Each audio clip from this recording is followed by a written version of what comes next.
saya sendiri sebagai pelapor tidak ada rekayasa, Bang. Ya. Pada saat kami menggali informasi dari para terpidana, itulah yang saya tuangkan di LP dan berita acara. Surat pengadilan datang, kata saya, dari mana ini? Nah, kata Pak Udina, udah gak usah datang, kata, biarin aja.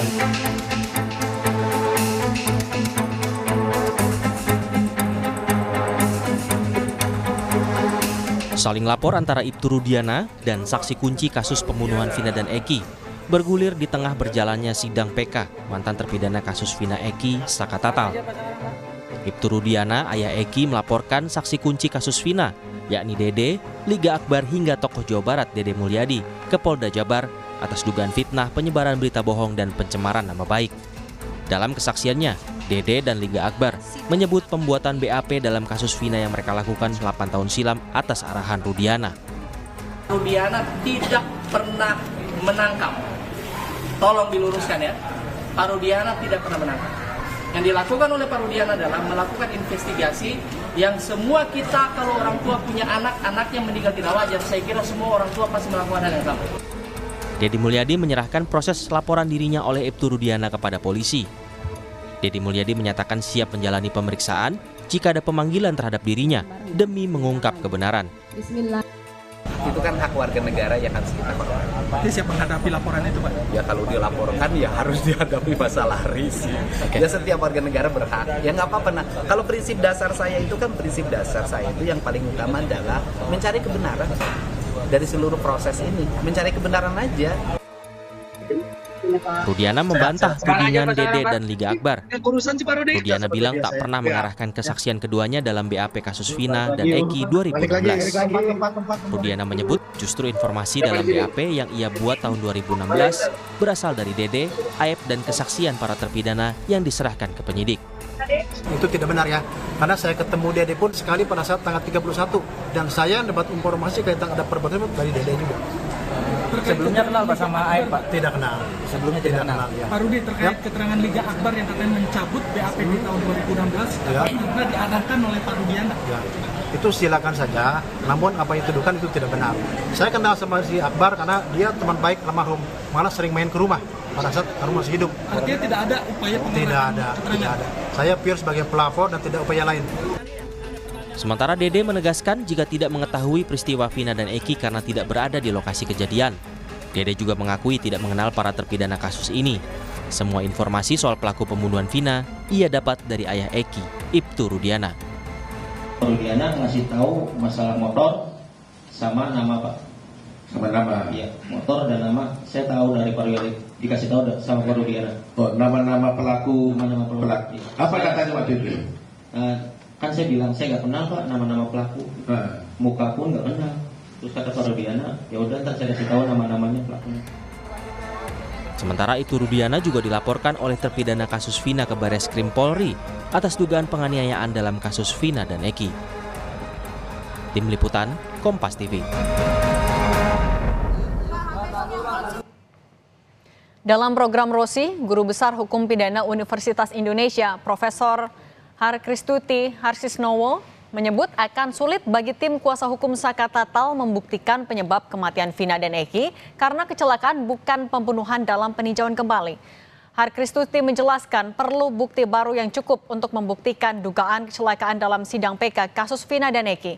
Pasalnya dalam penyidikan polisi sebelumnya belum ada penyelidikan terkait kasus kecelakaan Vina dan Eki. Adalah novum. Sesuatu yang baru yang tidak diketahui sebelumnya oleh pengadilan sehingga ini layak untuk bisa membebaskan terdakwa kira-kira gitu ya. Nah tapi dalam hal ini kan sesuatu yang sudah diputuskan oleh pengadilan sebagai pembunuhan itu berawal dari kecurigaan polisi tadi ya bahwa itu suatu kecelakaan. Masalahnya adalah waktu itu dianggap kecelakaan tidak ada penyidikan. Harusnya kan kalau memang itu diduga ada kecelakaan, ada penyidikan, tapi ternyata tidak ada, sehingga memang sama sekali tidak ada bukti bahwa itu adalah suatu accident, suatu kecelakaan. Ini yang menyulitkan. Apalagi kemudian diputus bahwa itu adalah pembunuhan. Sehingga ketika Saka Tatal kuasa hukumnya kembali mengatakan bahwa ini adalah suatu kecelakaan, buat saya itu bukan sesuatu yang mudah untuk dibuktikan. Di tengah bergulirnya sidang PK Saka Tatal dalam kasus Vina dan Eki, Ibtu Rudiana, ayah Eki melaporkan sejumlah saksi seperti Saka Tatal hingga Liga Akbar yang menuding dirinya sebagai aktor di balik kesaksian palsu yang mereka berikan dalam BAP kasus Vina 8 tahun silam. Lantas apakah dampak hukum dari laporan-laporan ini terhadap penyidikan kasus Vina dan Eki? Kita bahas bersama kuasa hukum dari Ibtu Rudiana, ada Bang Mardiman Sane, kuasa hukum Dede, Bang Asido Huta Barat, dan pengamat kepolisian ISES, Pak Bambang Rukminto. Selamat sore semuanya. Selamat sore. Selamat sore. Oke, saya mau ke Bang Asido dulu. Bang Asido, artinya Dede dilaporkan di 2 kasus ya. Satu ke Barreskrim, dilaporkan oleh keluarga Vina atas kesaksian palsu, lalu dilaporkan lagi oleh Ibtu Rudiana karena menyebarkan hoax di Polda Metro Jaya. Anda tanggapannya seperti apa? Ya, baik.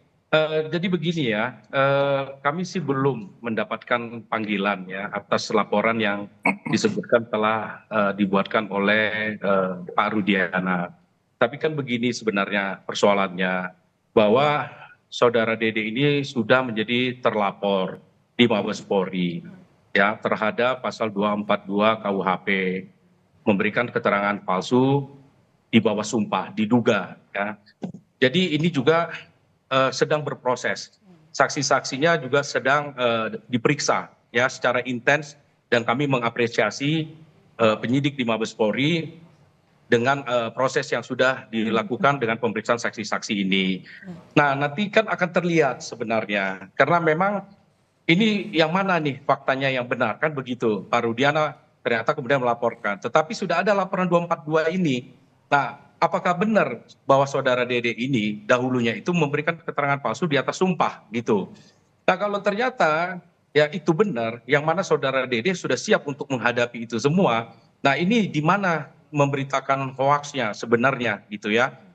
Nah, karena ini saudara Dede sendiri sudah menyatakan sendiri bahwa karena dia merasa tidak tenang, merasa berdosa, merasa bersalah, sehingga dia mau menyampaikan kebenaran. Dia menganulir ya kebohongan yang telah dia sampaikan. Ini pernyataan dia ya. Dan dia ingin menyampaikan kebenaran yang sesungguhnya, meskipun ya resiko hukuman yang akan dia terima. Nah, jadi ya kita silakan saja.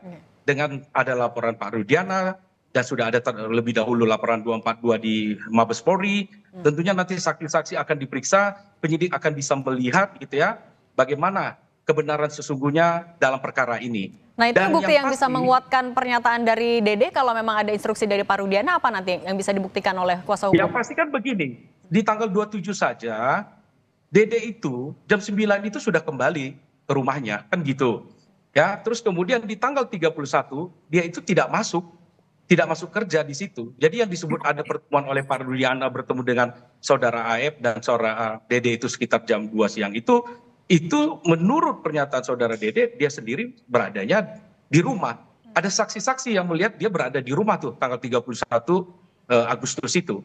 Ya tentunya nanti akan kita hadirkan dan kita buktikan dalam proses hukum yang sudah dimulai dan sedang berjalan. Kita hargai itu, laporan itu. Oke, sekarang saya ke Bang Mardiman. Bang Mardiman, tadi dari kuasa hukum Dede mempertanyakan hoaxnya yang mana? Yang akan disampaikan ke polisi untuk menguatkan juga soal dugaan hoaxnya ini apa, Bang? Terima kasih. Jadi kita hargai pendapat Pak Asido, teman sejawat ya. Tapi ada hal menarik bagi saya. Tajam sekali ya ingatannya Dede ya. Beliau masih bisa ingat tanggal 31 tahun 2016 loh itu. Saya aja 3 hari yang lalu, minggu lalu udah puyeng saya ingatnya saya di mana dan saya ngapain gitu. Tapi oke lah. Kalau hanya mengandalkan daya ingat dan saksi itu nanti akan diuji dan itu hak beliau ya. Tapi satu hal yang ingin saya sampaikan di sini, kami tetap terganggu dengan hal-hal yang menyerang nama baik Pak Rudiana. Seolah-olah ini semua disetting oleh Pak Rudiana, seolah-olah ini semua diarahkan oleh Pak Rudiana. Itu sama sekali tidak mungkin ya, tidak mungkin itu dilakukan oleh seorang Rudiana. Oleh karena itu kami sudah melaporkan pada tanggal berapa ini? Tanggal 24 Juli tahun 2024 3 orang ya. Yang pertama Pak Deddy Mulyadi, yang kedua saudara Dede, dan yang ketiga Liga Akbar. Atas hoaks dan hal-hal yang mereka sampaikan di media yang menurut kami tidak sesuai dengan fakta hukum dan tidak sesuai dengan fakta putusan yang sudah berkekuatan hukum tetap. Kira-kira begitu. Barang buktinya apa?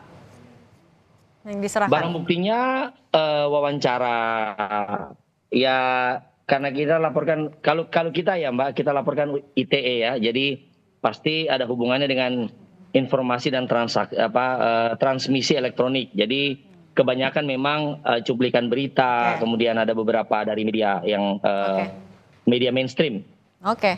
Oke, sekarang saya mau ke Pak Bambang. Pak Bambang, kalau Anda mencermatinya ini ada aksi saling lapor antara semua pihak yang terlibat di sini. Sebenarnya ini akan bisa memudahkan kasus semakin terang atau justru semakin runyam, atau apa yang Anda analisis, Pak Bambang?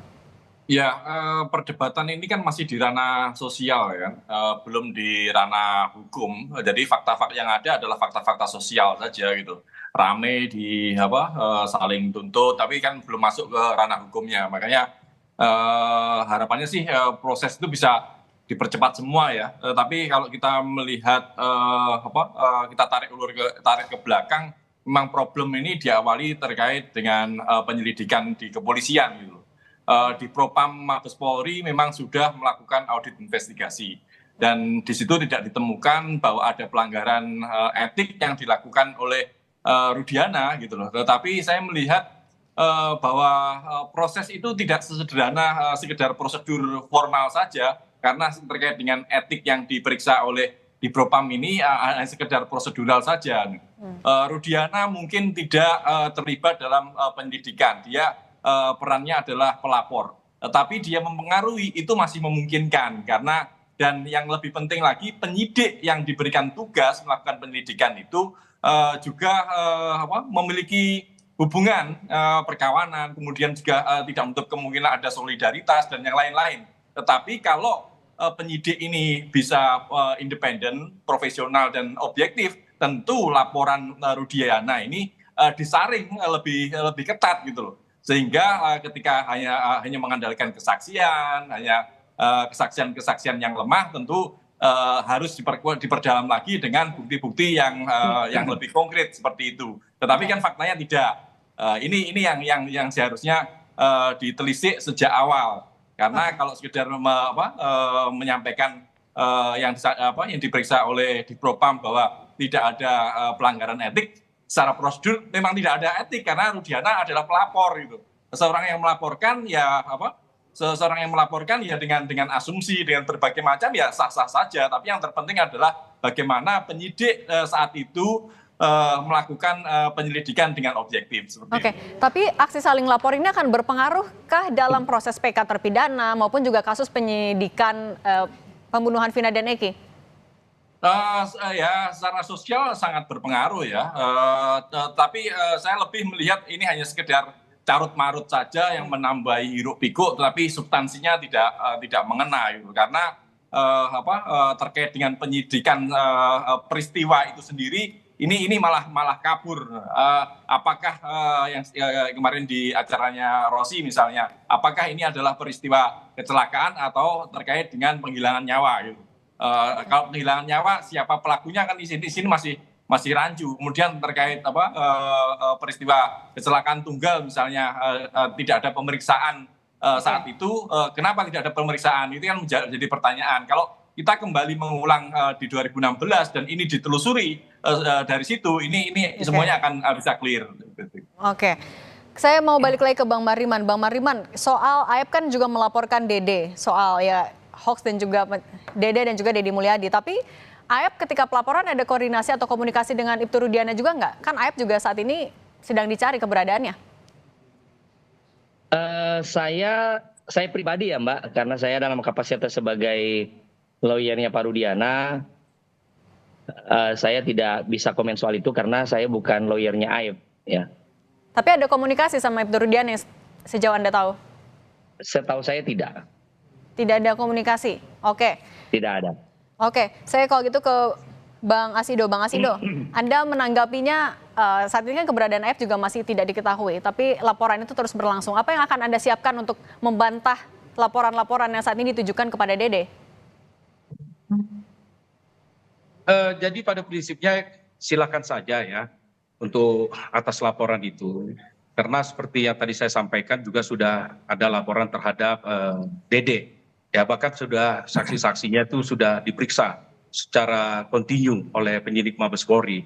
ya kita berharap nanti bisa terungkap lah gitu. Tetapi sebenarnya kesaksian Dede ini ya yang dulunya kemudian dia katakan bohong dan sudah dia cabut, ini kan tidak berdiri sendiri sebenarnya.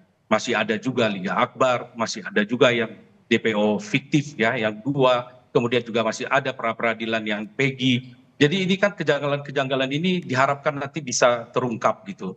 Apalagi sudah memang disampaikan dulu tidak berdasarkan ya kata Wakapolri, sebagai Kapolri ya melalui Wakapolri scientific crime investigation. Prinsip Miranda rules itu juga tidak diterapkan. Nah, nanti dengan adanya laporan-laporan ini mudah-mudahan ini bisa ada percepatan. Kita juga berterima kasih atensi dari Kapolri. Oke, baik. Terima kasih Bang Mardiman Sane, Bang Asido Huta Barat, dan Pak Bambang Rukminto sudah berbagi di Kompas Petang. Sehat selalu semuanya. Mas Bambang.